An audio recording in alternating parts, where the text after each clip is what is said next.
Assalamualaikum warahmatullahi wabarakatuh. Nama saya Bening Puspita Sundari dari kelas Pendidikan Kewarganegaraan 06, room 9. Saya dari Prodi Sastra Inggris dengan NIM 2101 10101046. Perkenalkan, nama saya Muhammad Rehan Rahmansyah dengan NIM 1909 1010 8 dari jurusan Hubungan Internasional. Perkenalkan, nama saya Rizky Maulana Ardiansyah dari Prodi Sastra Inggris Fakultas Ilmu Budaya dengan NIM 2101101101084. Kenalkan, nama saya Alexandria Kenadia Ababil dari program studi sastra Inggris dengan NIM 210110101101. Assalamualaikum warahmatullahi wabarakatuh. Nama saya Khairunisa Hamsalai Junarman dari Prodi Sastra Inggris Fakultas Ilmu Budaya dengan NIM 21011101011.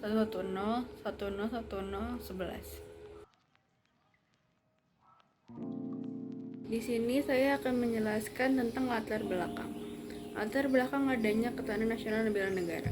Indonesia termasuk negara kepulauan, terlintang dari Sabang sampai Merauke.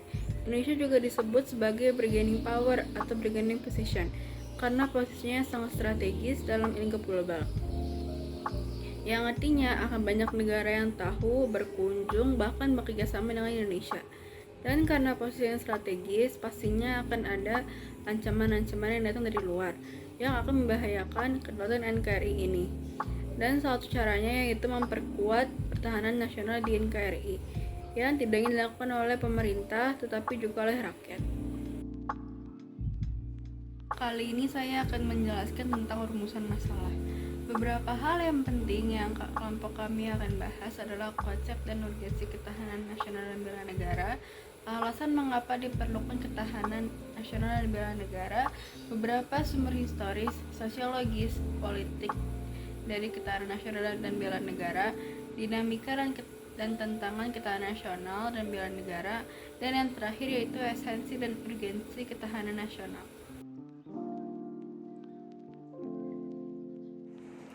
Berikutnya saya akan menjelaskan mengenai konsep dan urgensi ketahanan nasional dan bela negara. Konsep dan urgensi ketahanan nasional dan bela negara memiliki dua bentuk pengertian. Yang pertama secara konsepsional dan secara epistemologis. Secara konsepsional, ketahanan nasional dapat diartikan sebagai suatu kondisi dinamis dari suatu bangsa yang meliputi segenap aspek kehidupan nasional yang terintegrasi.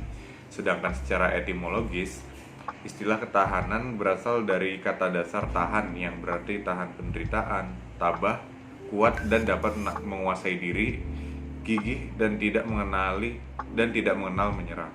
Ketahanan memiliki makna mampu, tahan dan kuat menghadapi segala bentuk tantangan dan ancaman yang ada guna menjamin kelangsungan hidupnya. Kemudian rumusan mengenai konsepsi ketahanan nasional dalam GBHN, kita mengenal ketahanan ini terbagi menjadi 3 bentuk ketahanan nasional, yaitu yang pertama adalah ketahanan nasional sebagai metode yang tercermin dalam rumusan pertama, lalu ketahanan nasional sebagai kondisi yang tercermin dalam rumusan kedua, lalu ketahanan nasional sebagai doktrin dasar nasional, yaitu yang tercermin dalam rumusan ketiga. Sedangkan dalam undang-undang sendiri yang tercantum dalam Undang-Undang Nomor 3 Tahun 2002 tentang Pertahanan Negara, yang dimaksudkan dengan bela negara adalah sikap dan perilaku warga negaranya yang dijiwai oleh kecintaan kepada negara Kesatuan Republik Indonesia atau NKRI yang berdasarkan Pancasila dan Undang-Undang Dasar Negara Republik Indonesia tahun 1945 dalam menjamin kelangsungan hidup bangsa dan negara.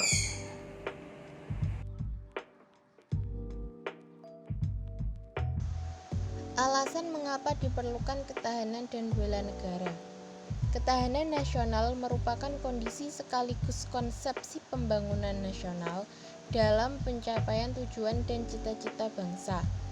Sebagai suatu kondisi, ketahanan nasional merupakan kondisi dinamis bangsa yang berisi ketangguhan serta keuletan dan kemampuan bangsa untuk mengembangkan kekuatan nasional dalam menghadapi segala macam bentuk ancaman, tantangan, hambatan, dan gangguan baik yang datang dari dalam maupun luar. Bela negara adalah sikap dan perilaku warga negara yang dijiwai oleh kecintaannya kepada Negara Kesatuan Republik Indonesia yang berdasarkan Pancasila dan Undang-Undang Dasar 1945. Alasan penting adanya ketahanan nasional dan bela negara adalah untuk melindungi segenap bagian dari bangsa Indonesia. Sumber historis, sosiologis, dan politik dari ketahanan dan bela negara. 1. Sumber historis. Ketahanan nasional bermula pada tahun 1960-an. Di masa itu sedang meluasnya pengaruh komunisme yang berasal dari Uni Soviet dan Cina.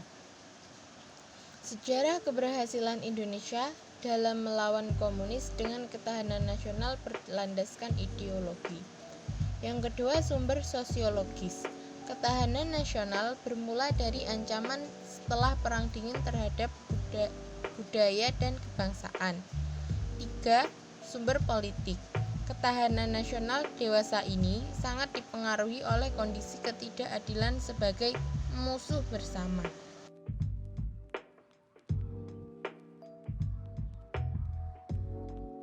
Baiklah, saya akan menjelaskan tentang dinamika dan tantangan ketahanan nasional dan bela negara. Pengalaman sejarah bangsa Indonesia telah memberikan kepada kita konsep ketahanan nasional kita terbukti mampu menangkal berbagai bentuk ancaman sehingga tidak berujung pada kehancuran bangsa atau berakhirnya NKRI. Setidaknya ini terbukti pada saat bangsa Indonesia menghadapi ancaman komunisme pada tahun 1965 dan yang lebih aktual menghadapi krisis ekonomi dan politik pada tahun 1997 sampai 1998. Sampai saat ini kita masih kuat bertahan dalam wujud NKRI. Bandingkan dengan pengalaman Yugoslavia ketika menghadapi ancaman perpecahan pada tahun 1990-an. Namun demikian, seperti halnya individu yang terus berkembang, kehidupan berbangsa juga mengalami perubahan, perkembangan, dan dinamika yang terus-menerus. Menurut M. Erwin 2012-212 mengemukakan masalah pokok pertama dan ketahanan nasional Indonesia jika dilihat dari sudut geopolitik dapat dilihat dari bagaimana menghadapi paham geopolitik negara-negara lain, terutama negara yang mengandalkan power concept dan bertujuan menciptakan kondisi penguasaan dan dominasi. Dan unsur-unsur ketahanan nasional. Data dalam ketahanan nasional, unsur elemen atau faktor yang mempengaruhi kekuatan ketahanan nasional suatu negara terdiri atas beberapa aspek. Para ahli memberikan pendapatnya mengenai unsur-unsur kekuatan nasional suatu negara. 1. Unsur kekuatan nasional menurut Hans J. Morgenthau. Unsur ketahanan nasional negara terbagi menjadi beberapa faktor, yaitu faktor tetap stable faktor terdiri atas geografi dan sumber daya alam, faktor berubah atau dynamic faktor terdiri atas kemampuan industri, militer, geografi, karakter nasional, modal nasional, moral nasional, dan kualitas diplomasi. 2. Unsur kekuatan nasional menurut James Lee Ray. Unsur kekuatan nasional negara terbagi menjadi dua faktor, yaitu tangible faktor terdiri atas penduduk, kemampuan industri, dan militer. Yang kedua, intangible faktor terdiri atas karakter nasional, moral nasional, dan kualitas kepemimpinan. 3. Unsur kekuatan nasional menurut Palmer dan Perkins. Unsur nasional terdiri atas tanah, sumber daya, penduduk, teknologi, ideologi, moral, dan kepemimpinan. Unsur kekuatan nasional menurut Paraks Chandra, unsur-unsur kekuatan nasional terdiri atas 3, yaitu alamiah terdiri atas geografi, sumber daya, dan penduduk, sosial terdiri atas pengembangan ekonomi, struktur politik, budaya, dan moral nasional, dan lainnya seperti inteligensi, diplomasi, kebijakan kepemimpinan. 5. Unsur nasional menurut Alfred P. Mahan.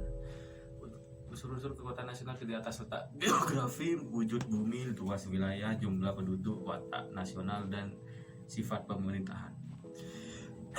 Dan 6. Unsur kekuatan nasional menurut Klein. Unsur nasional terdiri atas sinergi antara potensi demografi dan geografi. Bela negara fisik dan non fisik. Secara fisik, hal ini dapat diartikan sebagai usaha pertahanan menghadapi serangan fisik atau agresi dari pihak yang mengancam keberadaan negara tersebut. Secara non fisik, konsep ini diartikan sebagai upaya untuk serta berperan aktif dalam memajukan bangsa dan negara, baik melalui pendidikan, moral, sosial, maupun peningkatan kesejahteraan orang-orang yang menyusun bangsa tersebut. Sekian, saya terima kasih.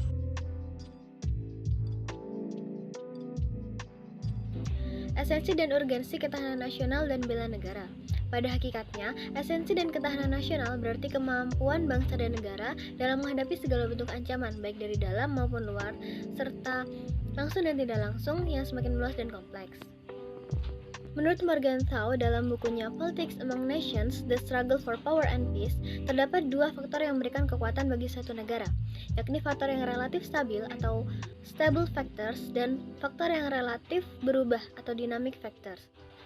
Sedangkan Alfred Sayerman dalam bukunya The Influence of Sea Power on History mengatakan bahwa kekuasaan nasional suatu bangsa dapat dipenuhi apabila bangsa tersebut memenuhi beberapa unsur.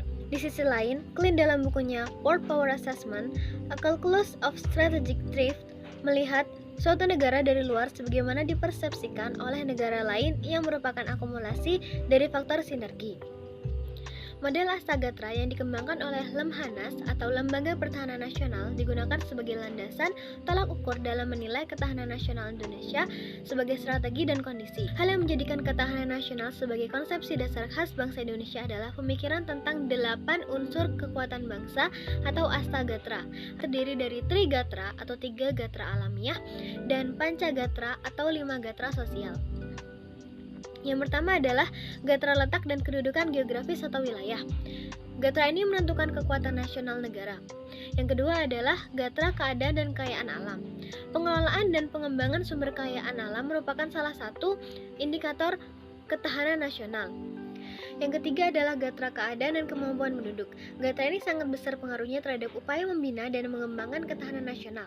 Yang keempat adalah gatra ideologi, menunjuk pada perangkat nilai-nilai bersama yang diyakini baik untuk mempersatukan bangsa yang tercermin dalam Pancasila. Yang kelima adalah gatra politik, berkaitan dengan kemampuan mengelola nilai dan sumber daya bersama agar tidak menimbulkan perpecahan, agar tetap stabil dan konstruktif untuk pembangunan yang diwujudkan dalam sistem politik yang diatur menurut konstitusi negara dan dipatuhi oleh segenap elemen bangsa. Yang keenam adalah gatra ekonomi.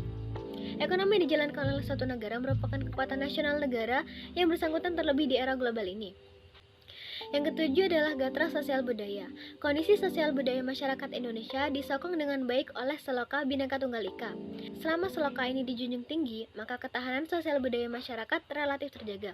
Dan yang terakhir adalah gatra pertahanan dan keamanan negara.